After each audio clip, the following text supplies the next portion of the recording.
నమస్కారం. నా పేరు వెల్లంకి శ్రీనివాసరావు. అనువంశిక ఆయుర్వేద వైద్యుడిని. ఎర్రగడ్డ మెట్రో స్టేషన్ కింద గుడి దగ్గర కాంప్లెక్స్‌లో మా క్లినిక్ ఉంటుంది.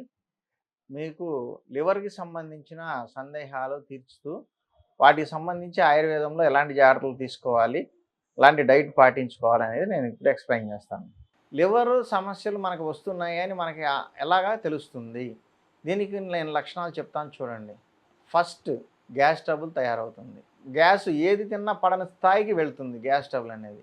రెండవది మోషన్ ప్రాబ్లమ్ ఉంటుంది. డైజెషన్ సరిగా అవ్వదు. దాని ద్వారా మోషన్ ఫ్రీగా అవ్వదు. బాగా టైట్‌గా ఉంటాం. దాన్ని మళ్ళీ ముక్కి ముక్కి పైల్స్ తెచ్చుకుంటారు.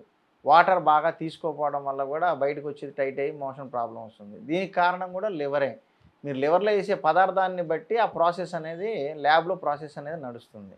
కాబట్టి ఇలా వస్తుంది. మోషన్ ప్రాబ్లము, గ్యాస్ ట్రబులు, దురదలు, ఒళ్ళు దురదలు పెడుతూ ఉంటుంది. మొన్న కేసొచ్చింది.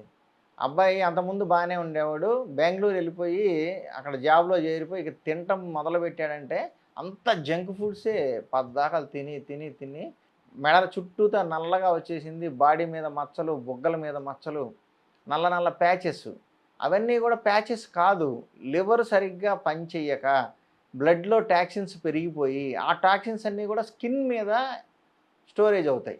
దానివల్ల నల్లటి మచ్చలు తయారవుతుంటాయి. మెడ చుట్టూ, చంకల దగ్గర, బుగ్గల దగ్గర, నుదురు మీద, చెవుల దగ్గర ఇవన్నీ కూడా మచ్చలు నల్లగా తయారవుతుంటాయి. ఒక ప్యాచెస్ తయారవుతూ ఉంటాయి. కొద్ది కొద్దిగా డార్క్‌నెస్ పెరుగుతూ ఉంటుంది. పల్చగా ఉన్నాయి చిన్నగా ఇంకా మనం అలవాట్లు మానకపోతే డార్క్ అయిపోతూ ఉంటాయి. కొంతమంది చూడండి మచ్చలు మచ్చల్లాగా ఉంటది మొహం అంతా. ఎందుకంటే వాళ్ళకి బాగా ఆల్కహాల్ అలవాటు ఉన్నోళ్ళు కూడా ఈ లివర్ డ్యామేజ్ అయిపోయి అలాంటి మచ్చలొచ్చేస్తాయి. ఎప్పుడైతే ఇవన్నీ మనం బాగు చేసుకోవాలనుకున్నామో, ఈ చెత్త అలవాట్లన్నీ ఎప్పుడైతే వదిలేసామో, ఆటోమేటిక్‌గా లివరు తనంతట తాను కోలుకోవడం మొదలుపెట్టిద్ది. కాబట్టి ఇలాంటి అలవాట్లు మానుకోండి. క్యాన్సర్ ఇది ప్రతి భాగంలో ఎక్కడైనా రావచ్చు శరీరంలో. లివర్ క్యాన్సర్ అనే దానికి ఫస్ట్ రీజన్ ఏందంటే ఆల్కహాల్. ఈ ఆల్కహాల్ వల్ల అది హద్దు, అదుపు లేకుండా రెగ్యులర్‌గా బాగా హెవీగా తీసుకుంటే లివరు అసలు దాని ఫంక్షన్ సరిపోవట్లేదు బాడీకి. అసలు ఒక క్యాన్సర్ కణం ఎందుకు పెద్దదవుతుందంటే, పుట్టడం అన్ని బాడీల్లో ప్రతి మనిషికి ఆరోగ్యంగా ఉన్నవాడికి కూడా క్యాన్సర్ అనే సెల్స్ ఉంటాయి. ఎందుకంటే అవి గ్రోత్ ఫ్యాక్టర్స్. మన శరీరం ఆ క్యాన్సర్ సెల్స్ లేకపోతే శరీరంలో అవయవాలు చిన్న అండం నుంచి ఇంత శరీరం దాకా తయారవ్వదు. కానీ వాటిని కంట్రోల్ పెట్టే వ్యవస్థ బాడీలో ఉంటుంది. ఒక స్థాయి దాటిన తర్వాత ఇప్పుడు సపోజ్ మన అండంలో నుంచి పిండం ఇంత ఎదగాలి, కన్ను ఇంత ఎదగాలి, ఈ భాగం కాలుగా మారాలి, ఈ భాగం వేలుగా మారాలని ఇలాంటి జెనెటికల్ కోడ్ ఉంటుంది. ఆ కోడ్ ప్రకారం వెళ్తున్నప్పుడు శరీరం ఎట్లా రావాలో అలా వస్తుంది. కానీ అది అదుపు తప్పినప్పుడు అంటే ఒక ఆహారపు అలవాట్ల వల్ల కావచ్చు, వంశపారంపర్యంగా వచ్చిన క్యాన్సర్ కణాల ఎదుగుదల వల్ల కావచ్చు, ఈ క్యాన్సర్ అనేది తయారవుతుంది. లివర్‌లో వస్తే అది లివర్ క్యాన్సర్. లివర్‌లో సేమ్ ప్రాసెస్. శరీరంలో దాని పనితీరు సరిగ్గా లేదు. లేదు ఫంక్షన్ కరెక్ట్‌గా చేయలేకపోతుంది. పని ఎక్కువైపోయింది లివర్‌కి.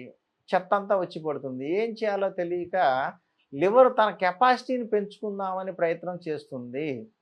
బాడీ నుంచి సిగ్నల్స్ ఉంటాయి. బ్రెయిన్ నుంచి కెపాసిటీ పెంచుకొని దాన్ని ఎట్లా ప్రాసెస్ చెయ్యి నీకు ఎక్కువ లోడ్ పడిపోతుందని. అప్పుడు అది సెల్స్‌ని పెంచుకొని తన సైజు పెంచుకొని ఏదో చేద్దామని ప్రయత్నం చేస్తది. ఆ ప్రయత్నంలో పుట్టేవే ఈ క్యాన్సర్ కణాలు. గడ్డలు గడ్డలుగా క్యాన్సర్ రావడము అది ఇంకా లివర్‌నే పూర్తిగా డ్యామేజ్ చేస్తది. ఎందుకంటే నేచురల్‌గా పుట్టి నుంచి వచ్చినప్పుడు జెనెటికల్ కోడ్ ప్రకారం పోయే శరీర భాగాలు ఏయైనా సరే కరెక్ట్‌గా పెరుగుతాయి. దాన్ని మధ్యలో పెంచుకోవాలి అని చెప్పి లివర్ ప్రయత్నం చేసి, దాన్ని ఫంక్షన్ పెంచుకోవడానికి సొంతంగా ప్రయత్నం చేసి క్యాన్సర్ కణాలు తెచ్చుకుంటాం. క్యాన్సర్ పెరిగిద్ది. కాబట్టి ఒకటి అట్లా తెచ్చుకొని క్యాన్సర్ తెచ్చుకుంటుంది. లేదనుకుంటే లివర్ డ్యామేజ్ స్టార్ట్ అయ్యి ఒక సైడ్ నుంచి గడ్డ కట్టుకుంటా పోయి హెపటైటిస్ బి, హెపటైటిస్ సి లాంటివన్నీ తయారవుతూ ఉంటాయి. ఈ సిగ్నల్స్ అన్నీ మనకి ముందే వస్తాయి.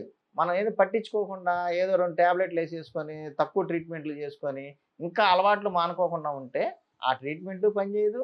లివర్ డ్యామేజ్ అయిపోయి హెపటైటిస్ బిలు, సిలు తయారైపోతూ ఉంటాయి. కాబట్టి డైట్‌లో కాన్సంట్రేట్ చేయండి.